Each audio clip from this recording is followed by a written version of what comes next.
we are, and I think about some of what we talked about yesterday with Yuval, and just the lowest place on planet Earth. So what should you remember? I mean, what is it you should take home about the Dead Sea? Well, I want to give you two things that just stick with me, and if they stick with you, praise God, and if anything else God gives you, great. But the first I want you to think about is Sodom and Gomorrah. I think about it in one sense, what you're looking at, I have a sense that in one sense is meant to be a marker for the world. See, it says it this way in 2 Peter chapter 2, verse 4, for God, turning the cities of Sodom and Gomorrah into ashes, condemned them to destruction, making them an example to those who would afterward live ungodly. Jude 7 says the same. It says, Sodom and Gomorrah and the cities around them in similar manner to these, having been given themselves over to sexual immorality and gone after strange flesh, are set forth as an example, suffering the vengeance of eternal fire. In one sense, we think about Sodom and Gomorrah, we think about where it is, and Sodom and Gomorrah were in this region. I mean, maybe back on the other side, I think, is where they're, Yuval, right? On the Jordan, on the south side down there. And we think about Sodom and Gomorrah, and sometimes we think about Sodom and Gomorrah, we just think about sexual immorality and homosexuality, which is true where they were, but Ezekiel tells us something more. Ezekiel chapter 16, verse 49, it says, look, this was the iniquity of your sister Sodom. She and her daughter had pride, fullness of food, abundance of idleness, neither did she strengthen the hand of the poor and the needy. And they were haughty and committed an abomination before me, therefore I took them away. I mean, in one sense, it was immorality, but what God lets us know, it was deeper than that. It was an intense selfishness. It was an intense, pride and just lack of care for others that led them, to this place where they are set forth as this example of destruction. It's an interesting thing, but Sodom must have been beautiful. You might remember there in Genesis that Abraham and Lot are over here and they're journeying through the land, and God moves them to separate, kind of causes it so that he and Lot would separate. And Abraham tells Lot, hey, choose, where do you want to go?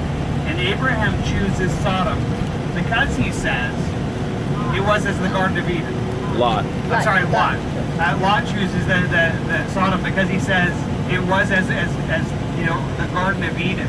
Now I'm just telling you, you can look over there at the Dead Sea, and I'm just telling you, that's not the Garden of Eden. So something happened, and I like to just think, I wonder what God, when the fire fell from heaven, I wonder what else happened. I mean, I wonder if God literally fundamentally changed the structure down here so that this would be the lowest place on planet Earth, so that it would be dead. We know it as the Dead Sea, nothing living, and God says there in Peter and in Jude, this is an example to us that we should look at and say, I don't want to go there. This is what happens to that which goes against him. And so the Dead Sea stands in one sense as this marker. I mean, I'm hoping it's in your mind and you look and think, so this was the Garden of Eden so long. Wow, it changed. It changed radically. The other thought, and I'll just give it to you quickly, thought number 2, is kind of related to that, but I think about what you were telling us yesterday, that what makes the Dead Sea in one sense is it has no outlet. I mean, it's the lowest place on planet Earth. So water flows in and it never goes out. It just stays here. It stays here to evaporate. That's what it does. And I think about it that you were up in Galilee just yesterday and getting to see just the beauty of that. We left the Sea of Galilee. We traveled along the Jordan River. The same Jordan River that flows into the Sea of Galilee does eventually flow down here. But it's totally different. I mean, it's totally different than the Sea of Galilee. And so, one of the reasons is to make an overly simplistic picture, and I recognize it's simplistic, the Sea of Galilee has an inlet and an outlet. It brings the Jordan River in, and it takes it out. There's a danger in our lives that, in one sense, when you think about the Dead Sea, that where lives become like that. I mean, again, I want to take you back to what God said about Sodom and Gomorrah. What happened is they were prideful and selfish and self-centered and not caring about other people that led to their abomination. In one sense, the Dead Sea is like a picture of that. It's a person that just takes and takes and takes and takes and takes, never giving, and and that eventually produces death. I mean, that in one sense, when you're looking at the Dead Sea, I want to tell you, I think there are dead souls that they are those who just live to take and take and take and take and take, never giving, never figuring out that God has called us to love Him, yes, number one, and love people. It's the second part of it, the great commandment, to love God with all our heart, mind, soul, and strength, and the second, to love our neighbor as ourselves. And in one sense, you know, you get to see it. I mean, for me, the Dead Sea is kind of a place of, well, I don't want to make it sound too weird, but a place of the living dead. It's kind of like, you know, for anybody that's going to stick with the zombie movie, I don't know.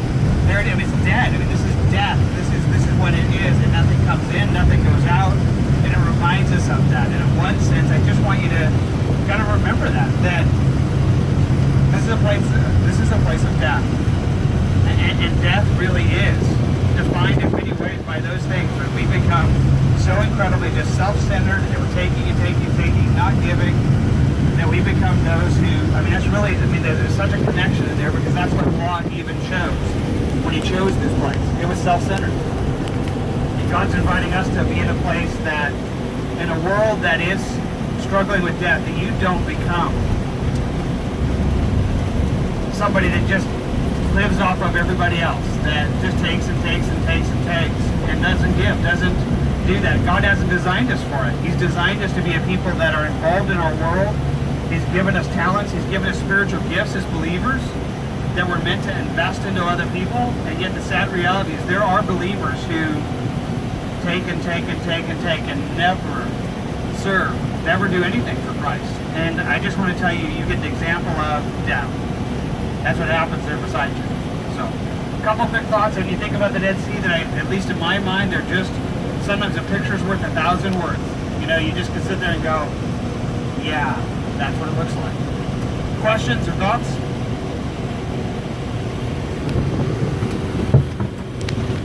Let me pray for us. Got to think about kind of our theme today, just living and dealing with death, and that you're a God who delivers us from death.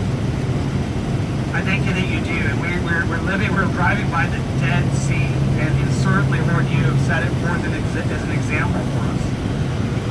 In one sense, an example of Sodom and Gomorrah, and realizing just the destruction that will reign on sin. In one sense, just thinking even more, just the picture of just taking but not giving. And Lord, that is death. That's a living death, to take and not give.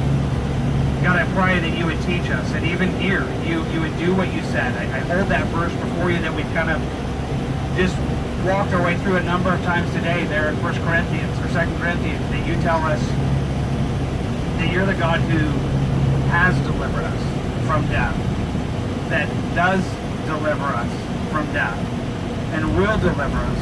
You have delivered us from so great a death. And then, Lord, I thank you that you're one that rescues us from being dead. God, would you help it to be true, just where we are, that we are people that are living and giving and taking in what you give us, but that we're looking for opportunities to be a blessing in our world. And God, I would even ask in a very practical way that we would be a blessing to somebody and some people here in Israel, that we would not just take and take and take. We would not just be receiving, but we'd be blessing.